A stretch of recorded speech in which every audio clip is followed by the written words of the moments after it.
Today we're going to talk about the WR 450F, new for 2014. Been a while since I've ridden dirt bike, so it's taken it out of me, but a lot of fun. What I thought I'd do is a bit of an overview of the bike and what we've fitted to it. With the WR 450, it comes with a race kit as well.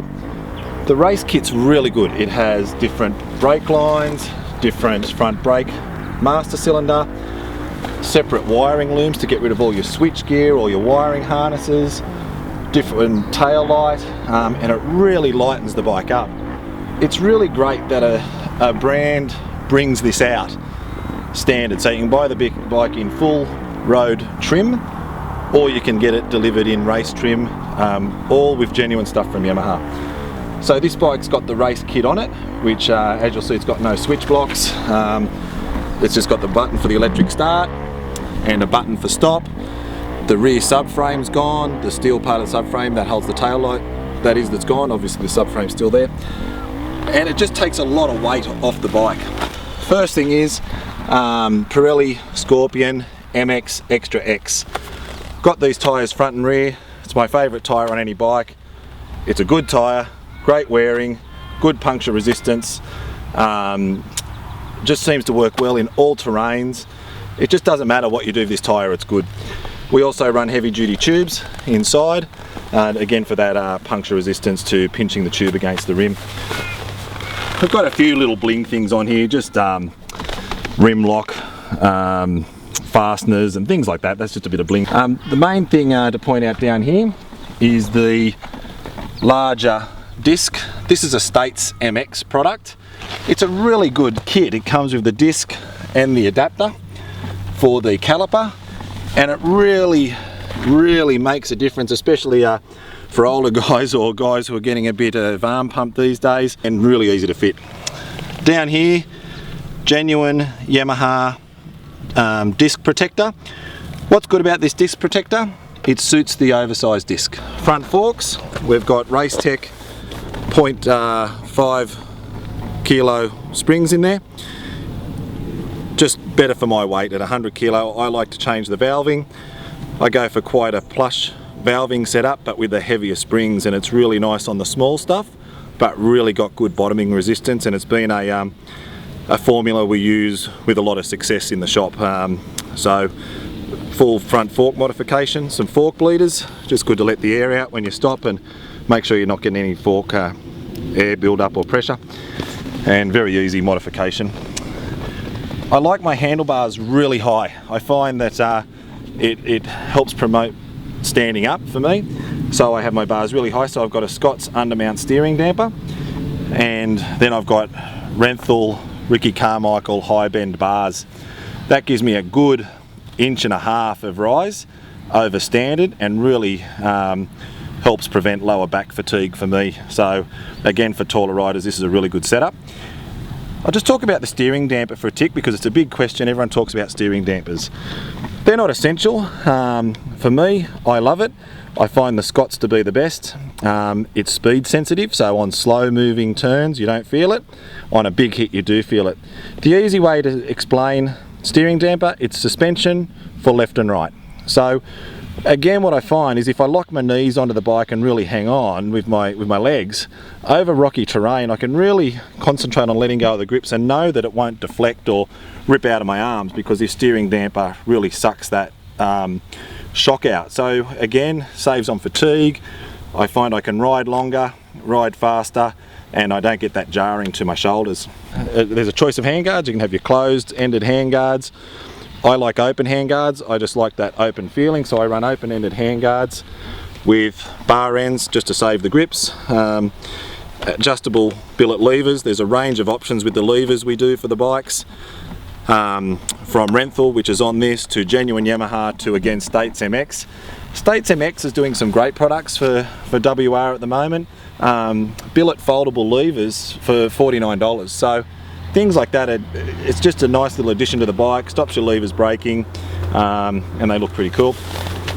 With the Renthal clutch lever, it's got the quick adjust on it, which is a nice touch, and Scott grips with the grip donuts, again preventing blisters.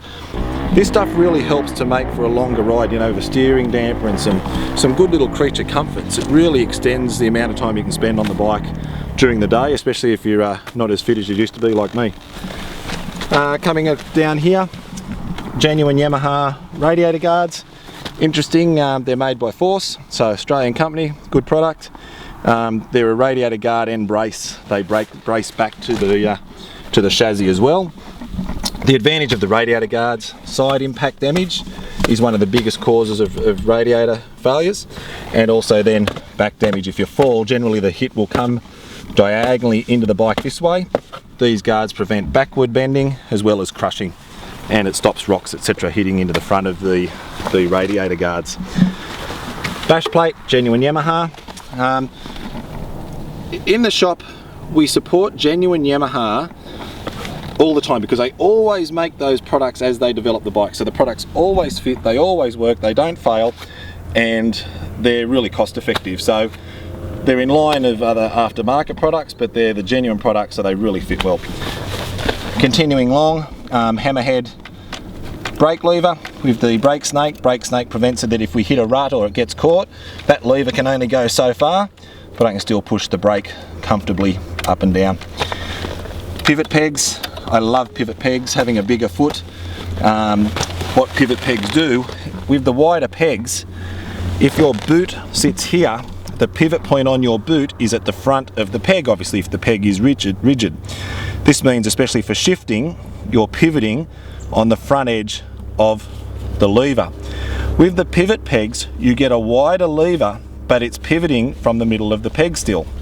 Doesn't move too far, and it's quite a stiff spring. Again, Australian made, all stainless steel. Excellent product, and just gives really good feel on the pegs and keeps that foot peg always in solid contact with your boot, but keeping the pivot point back, so for longer feet it's a good benefit. Genuine Yamaha exhaust by FMF, so again Yamaha contract that out to FMF. Great exhaust. Just gives it a little bit more note, but more importantly really opens it up. Especially if you fit the race kit, there is a bypass loop wire in the back from the ECU that de-restricts the bike and really gives it a lot more horsepower. So having the pipe in conjunction with that modification really makes a difference. Genuine Yamaha disc guard on the back, again great fit. Race Tech heavier rear spring. Again, we've done a revalve on the rear, softening up the initial dampening so it's plusher, increasing the high speed dampening so it doesn't bottom out. We still got that bottoming resistance, and putting a firmer spring to hold my weight up into the right part of the suspension, giving it the right amount of travel. Another great product from States MX. This is a two-piece sprocket with hardened steel ring on the outside, aluminium on the inside, so it's lighter than a steel sprocket, but you get the longevity of a steel sprocket. We've sold a lot of these and had no failures. Been a really good product, and I use a RK Gold Series chain. Case saver, genuine Yamaha. Just in the event of a chain breakage or something getting caught in the chain and whipped around, case saver prevents anything from flicking over, grabbing onto the case, the starter motor, and tearing at it or breaking cases. So very simple addition, very effective. And finally, again, a Hammerhead gear lever. So Hammerhead sell gear levers in plus or minus 5 or plus or minus 10 for length, for longer or shorter foot pegs. I'm running a wide plus 5. So again, for bigger feet, I get the right point on my boot where I want to be shifting. Basically, that's this bike. It's a spec we do up a lot in the shop. So people will come in and want a WR450 and really not want to have to spend hours and hours at home setting it up. So that's removing the rear part of the subframe, modifying the wiring harness with all the pieces, changing the brake line, fitting the front master cylinder, and all the modifications that go along with that. Some people want only half of that done, so they want the power, but they want to keep the switches and they want to keep indicators. And we can set it up to any level. So when you collect the bike, it should be exactly as you want it, right down to tie wiring, grips, and we set up the rider sag, etc.